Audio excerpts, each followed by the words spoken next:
হযরতে নূহ আলাইহিস সালামের জামানায় 40 দিনের বন্যা। এই বন্যার পরে জাহাজ যখন নেমে গেল,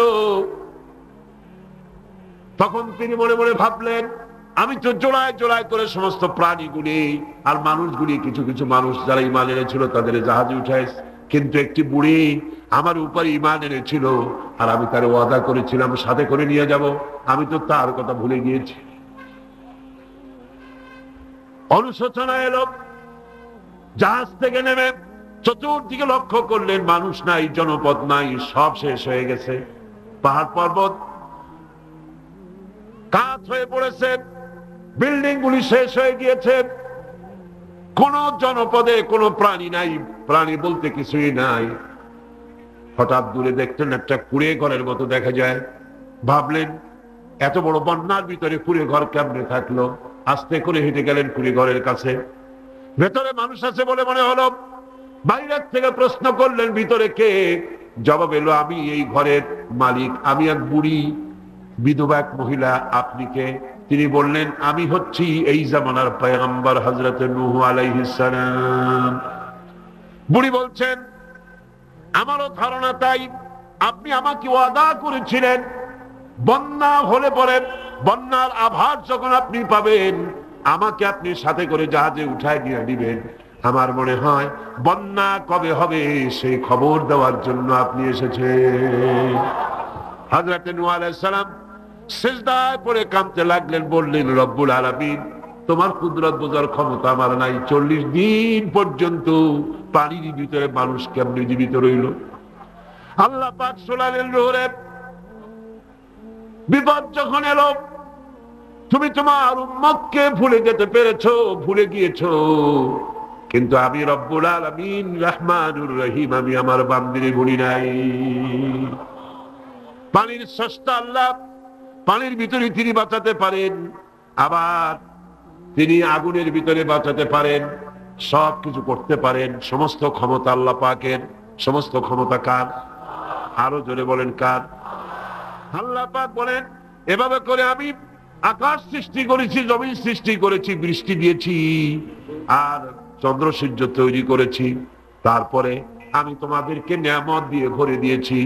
ওয়া ইন তাউদ্দু নি'মাতাল্লাহি লা তুহসুহা। আমার নিয়ামত যদি গণনা করো, গুনে গুনে আমার নিয়ামত শেষ করতে পারবে না। সুবহানাল্লাহ। হাদা খালকুল্লাহি ফাআরুনি মাযা খালাকাল্লাযীনা মিন দুনি। এ হচ্ছে আল্লাহর সৃষ্টি, আর আল্লাহ বাদে অন্যরা কি সৃষ্টি করেছে দেখাও। যদি ক্ষমতা থাকে দেখাও কি সৃষ্টি করেছে অন্যরা। আছে কিছু? আছে কিছু? সমস্ত সৃষ্টির মালিক কে? আরো জোরে বলেন, কে? সব কিছুর স্রষ্টা হচ্ছেন আল্লাহ পাক। ওই আকাশের মালিক কে? চিল্লায় বলেন জোরে সোরে, আকাশের মালিক কে? বাতাসের মালিক কে? চন্দ্র সূর্যের মালিক কে? পৃথিবীর মালিক কে? গোটা সৃষ্টি জগতের মালিক কে? সবকিছুর মালিক যিনি, তিনি বলছেন এগুলি সব আমি সৃষ্টি করেছি। ফারুনি মাযা খালাকাল্লাযীনা মিন দুনি। আমি ছাড়া অন্যরা কে কি তৈরি করেছে দেখাও। আল্লাহ রাব্বুল আলামিন এভাবে করে মানুষের জন্য সবকিছু সৃষ্টি করেছেন। তার খাবারের ব্যবস্থা করেছেন, পড়ার ব্যবস্থা করেছেন, গাছপালা তৈরি করেছেন, পানি তৈরি করেছেন, সব ব্যবস্থা করে দিয়েছেন। এমনকি শীতকালে পিঠা খাবেন, রসের ব্যবস্থাও করে দিয়েছেন। চট্টগ্রামের রস আছে না? কি গাছের রস? খেজুর গাছের রস। এই খেজুর গাছের গোড়া খুঁজতে খুঁজতে 5 মাইল নিচেও যদি চলে যান, খেজুর গাছের মাথায় যেমন রস পাওয়া যায়, খেজুর গাছের 5 মাইল নিচে কি ওরকম এক ফোঁটা পানি পাওয়া যাবে?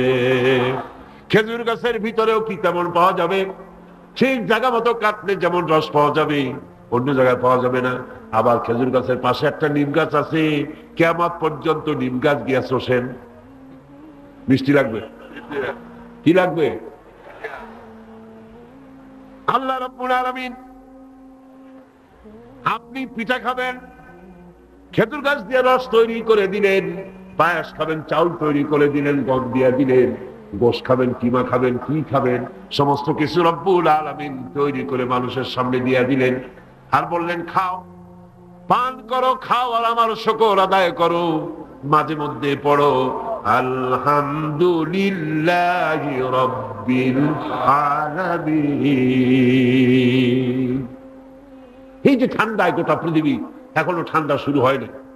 এই ঠান্ডা শুরু না হওয়ার কারণ আমরা, এটা কারণ কারা? আমরাই। গ্লোবাল ক্লাইমেটের চেঞ্জ এসেছে, গোটা দুনিয়া আবহাওয়ার পরিবর্তন হয়ে গিয়েছে। শীতের সময় শীত নাই, গরমের সময় গরম নাই। এটা কি খুব ভালো? এটা কি? এটা রোগ ব্যাধি বেশি হওয়ার লক্ষণ। শীত যখন আসে, এত প্রচন্ড শীত, গোটা পৃথিবী যত এসি আছে, সমস্ত শক্তিশালী এসি প্লান্ট একযোগে যদি ছেড়ে দেওয়া হয়, আল্লাহ শীতকালে শীত দেন, তার সহস্র কোটি কোটি ভাগের এক ভাগের শীতও কি পৃথিবীর মানুষ তার যন্ত্রপাতি দিয়ে তৈরি করতে পারবে? পারবে। সূর্য দিয়ে প্রতি মুহূর্তে আল্লাহ পাক যে তাপ দেন, গোটা বিশ্বের সমস্ত আগুন একসঙ্গে যদি জ্বালানো হয়, সেই তাপ কি তৈরি করা সম্ভব হবে? হবে না। আল্লাহ রাব্বুল আলামিন মানুষের কল্যাণের জন্য মানুষের যা কিছু প্রয়োজন সবকিছু একটা একটা করে এভাবে তৈরি করে মানুষের সামনে সবকিছু দিয়ে দিয়েছেন এবং প্রয়োজন মিটিয়ে দিয়েছেন। যার যা প্রয়োজন তা তিনি মিটিয়ে দিয়েছেন। আমাদের দেশে, আমার দেশের বাঘ, আমার দেশের হরিণ, আমার দেশের কুকুর, তাদের গায়ে তারা যে ধরনের ইউরোপ আমেরিকার শীত প্রধান দেশের পশুগুলি এরকমের না। তার মানে হলো আমার দেশ শীত প্রধান নয়, ছোট্ট ছোট্ট পশম হলে চলে, কিন্তু শীত প্রধান দেশের কুকুরগুলি, বাঘ এবং সিংহ যেগুলি জঙ্গলে থাকে, তাদের গায়ে এমন লম্বা লম্বা পশম দিয়ে আল্লাহ চামড়া বানায় দিয়েছেন, যা দিয়ে তার সম্পূর্ণ শরীরটা ঢেকে যেতেছে। স্থায়ী কম্বলের ব্যবস্থা রব্বুল আলামিন করে দিয়েছেন। কে দিয়েছেন? আল্লাহ পাক দিয়েছেন। এবং সেই চামড়া দিয়ে, সে চামড়া যেন আপনি ব্যবহার করতে পারেন, সেজন্য আল্লাহ পাক আপনার জন্য সুন্দর করে সেই চামড়া দিয়ে কাপড় চোপড় তৈরি করার, জামা ব্যবহার করার সব ব্যবস্থা আল্লাহ করে দিয়েছেন। কম্বল তৈরি করার ব্যবস্থা করে দিয়েছেন। আল্লাহ পাক যা খুশি তাই করতে পারেন। কোরআন বলতেছে ফাআলুন লিমা ইউরিদ, যা খুশি তাই তিনি করেন। লা ইউসআলু আম্মা ইয়াফআলু ওয়া হুম ইউসআলুন, তিনি যা করেন সেজন্য কারো কাছে তাকে কৈফিয়ত দিতে হয় না, বরং গোটা বিশ্ব আল্লাহর কাছে কৈফিয়ত দিতে বাধ্য। সমস্ত বিশ্ব কৈফিয়ত দিতে কার কাছে বাধ্য? আল্লাহ পাকের কাছে কৈফিয়ত দিতে বাধ্য। প্রচন্ড শক্তির মালিক। মানুষেরা বোঝে না, ক্ষমতায় যখন আসে তখন চতুর্দিকে দেখে ক্ষমতার ক্ষমতা, কি যে করবে কিছু করতে পারে না। সারা জীবন ক্ষমতায় টিকে থাকার জন্য সর্বাত্মক প্রচেষ্টা চালায়, দেশ যখন পাইছি আর ছাড়বো না, ঠিক কিনা? এই চেষ্টা চালায়। কিন্তু আল্লাহ পাকের মূল ক্ষমতা তো আল্লাহর হাতে। আল্লাহ পাক ক্ষমতা দিয়ে বলেন লিনানজুরাকুম কাইফা তা'মালুন, ক্ষমতা দিয়ে তাকায় থাকি তোমার আমলটা কি হয় তা দেখার জন্য, তুমি করোটা কি সেইটা দেখার জন্য আমি দেখি। লিনানজুরাকুম কাইফা তা'মালুন। মানুষ ক্ষমতা হাতে পায়, অত্যাচারের স্টিম রোলার চালায়, আল্লাহ দেখতে থাকে। আর আল্লাহ যখন অ্যাকশন নেন, সেই অ্যাকশন থেকে তাকে কেউ বাঁচাইতে পারে না। প্রচন্ড ক্ষমতার মালিক। রাতকে দিন বানাতে পারেন, দিনকে রাত বানাতে পারেন, আমিরকে ফকির বানাতে পারেন, ফকিরকে আমির বানায় দিতে পারেন, রাস্তার লোক ধরে নিয়ে প্রেসিডেন্ট বানায় দিতে পারেন, আবার নারাজ হলে পরে জুতার মালা দিয়া জেলখানায় ঢুকাইয়া দিতে পারেন। ক্ষমতায় থাকাকালীন ফুলের মালা এত বেশি পায়, ফুলের মালায় গলা ভরে যায়। গাবতলীর কোরবানির হাতেও এত মালা পায় না। এত মালা গলায় দিয়া আনন্দে ফুর্তিতে মারতে থাকে। আমার বন্ধুগণ মনে রাখেন, ফুলের মালায় আত্মহারা হয়েও না যারা ক্ষমতায় থাকো। এই ফুলের মালা আর ফাঁসির রশি একেবারেই পাশাপাশি। ফুলের মালা থেকে ফুলগুলি ঝরে পড়লেই ওই রশিটাই ফাঁসি হওয়ার জন্য যথেষ্ট, ঠিক কিনা? মানুষ বোঝে না। আল্লাহ বলেন আমি তাকায় থাকি, দেখি কি করো, তোমার আমলটা কেমন হয়। ক্ষমতার মালিক আল্লাহ, দেওয়ার মালিক আল্লাহ। আর যখন নারাজ হয়ে যান, এক থাপ্পড় মেরে ক্ষমতা ছিনায় নিয়ে যান। পারেন কিনা? ইতিহাস সাক্ষী। কিন্তু ইতিহাসের সবচেয়ে বড় শিক্ষা যে মানুষেরা ইতিহাস থেকে শিক্ষা গ্রহণ করে না। जगत जी लगाने के लिए ये दुनिया नहीं है, जगह जी लगाने के लिए ये दुनिया नहीं है, ये इबरत की जा है तमाशा नहीं है। पृथ्वी खेल तमाशा করার জায়গা না। ইতিহাস থেকে শিক্ষা নাও, পূর্বপুরুষদের দিকে তাকাও। আল্লাহ দ্বীনের কর্মীদের উপরে আঘাত লাগাবার কারণে বংশ শুদ্ধ আল্লাহ সাফ করে দিয়েছে। দেন নাই? সে আল্লাহ আছে না নাই? চিল্লা এখন আছে না নাই? সে আল্লাহ পাক আছে। সে আল্লাহকে ভয় করে।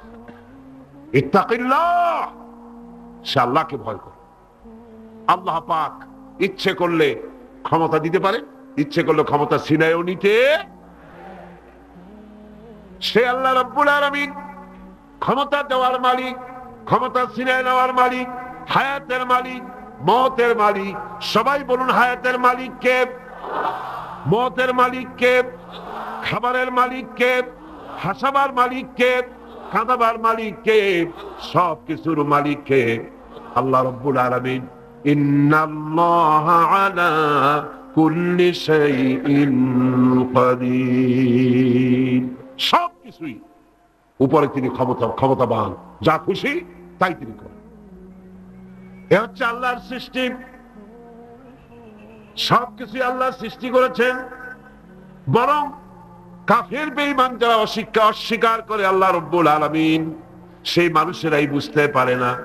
বরং মানুষ যা কিছু তৈরি করেছে তা সবই আল্লাহর বানানো জিনিস, তার থেকেই করেছে। কথাটা বুঝে আসে না? মানুষ না বুঝেই বিজ্ঞানকে সবকিছুর প্রশংসা বিজ্ঞানের জন্য করে, বিজ্ঞানের জন্যই প্রশংসা অস্থির হয়ে যায়। যেমন ধরুন রাজশাহী বিশ্ববিদ্যালয়ে আপনার ছেলে পড়ে, 6 মাস টাকা পয়সা পায় না, ধার কর্জ করিয়া তার 6টা মাস চালায়। হঠাৎ করে পিয়ন মানি অর্ডার ফর্ম নিয়ে হাজির, 6,000 টাকা পাঠাইছে বাপে। টাকাগুলি নিয়ে সই করে পিয়নের কদমবুসি করে যে বাবাজি এতদিন পরে টাকা নিয়ে আসছেন, আপনার প্রতি আল্লাহ রহম করুন। এটা বুদ্ধিমান না বেকুব? বুদ্ধিমান না বেকুব? আরে বেটা, পিয়ন কি তোর বাজান? টাকা কে পাঠিয়েছে? বাবা পাঠিয়েছে, প্রশংসা তার কর। বিজ্ঞানীরা প্লেন বানিয়েছে, বিজ্ঞানীরা গাড়ি বানিয়েছে, বিজ্ঞানীরা কম্পিউটার তৈরি করেছে, প্রশংসা করো সেই আল্লাহ যে আল্লাহ রাব্বুল আলামিন বিজ্ঞানীর মাথায় বুদ্ধি দিয়েছে। প্রশংসা কার? আল্লাহ পাকের প্রশংসা করতে হবে। হাদা খালকুল্লাহ, যা কিছু আল্লাহ বলছেন এ সব কিছু আল্লাহর সৃষ্টি। মানুষ কিছুই সৃষ্টি করেনি, শুধু আল্লাহর সৃষ্টি দিয়ে জোড়া তালি দিয়ে বানিয়েছে, ঠিক না?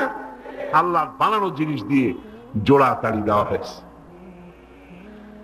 আল্লাহ পাকের সৃষ্টি তো দূরের কথা, আল্লাহকেই মানতে চায় না। কি বলে? বলে আনসিন ইজ নাথিং। শুনছেন কথা? আনসিন ইজ নাথিং, যা দেখা যায় না তা কিছুই না, মানি না। যার রং নাই, রূপ নাই, ধরা যায় না, ছোঁয়া যায় না, অনুভব করা যায় না, তা মানি না। নাউযুবিল্লাহ। এই কথা দিয়ে তারা আল্লাহরে অস্বীকার করতে চায়। অথচ এই ভদ্রলোকেরা মাধ্যাকর্ষণ না দেখেই বিশ্বাস করে মাধ্যাকর্ষণ আছে, ঠিক কিনা? এই ভদ্রলোকেরা বিদ্যুতের শক্তি দেখেই, বিদ্যুৎকেও দেখে। আপনারা দেখতেছেন বিদ্যুতের শক্তি দেখে বিদ্যুৎকে বিশ্বাস করে। বাতাসের প্রচন্ডতা দেখে বাতাসকে অনুভব করে, বিশ্বাস করে। অক্সিজেন চোখে দেখে না, ইথারকে চোখে দেখে না, বিশ্বাস করে। কিন্তু এমনই নাস্তিক, এমনই কপাল পোড়া যে আল্লাহরে দেখা যায় না তাই বিশ্বাস করা যাবে না। এক নাস্তিকের সাথে হযরত ইমাম আবু হানিফা রাহমাতুল্লাহ আলাইহি এক বিতর্ক অনুষ্ঠান হলো।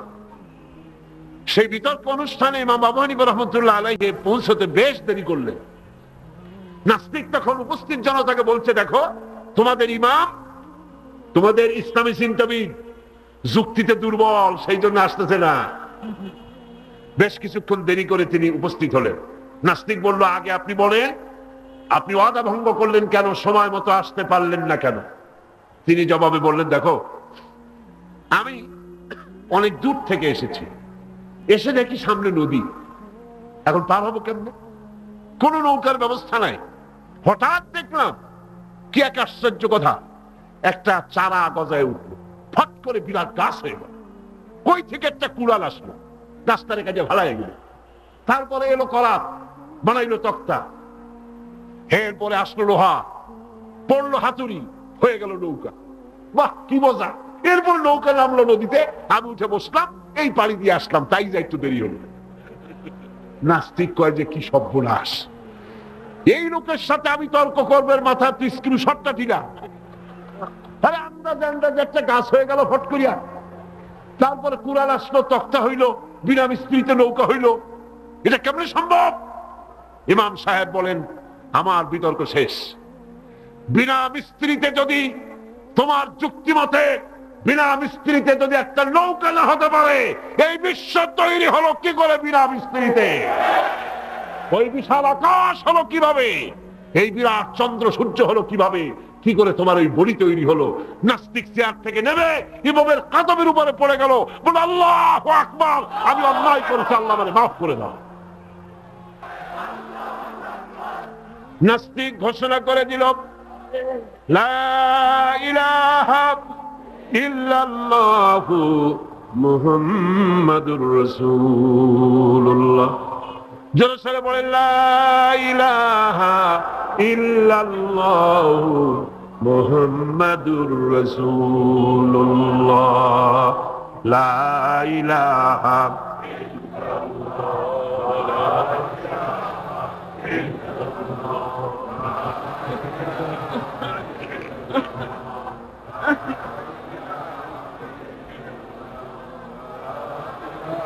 হাদা খালকুল্লাহ।